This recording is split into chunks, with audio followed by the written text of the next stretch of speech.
Nag-aayos na siya ng bag na gagamitin niya bukas. O, ito na yung kanyang notebook. And ito na yung kanyang bag. Hindi kami bumili ng bago kasi maganda pa naman yung kanyang bag.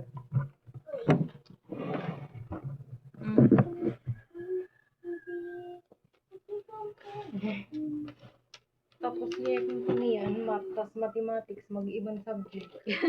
Itang kaniya topic.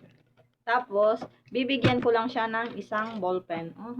Ito na yung ballpen. Okay, bibigyan ko siya ng isang ballpen para bukas.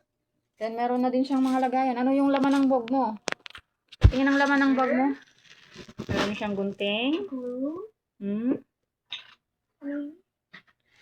Correction tape.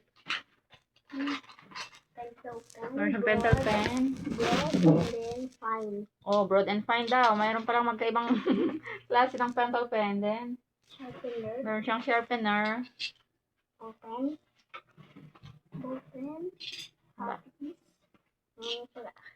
Okay.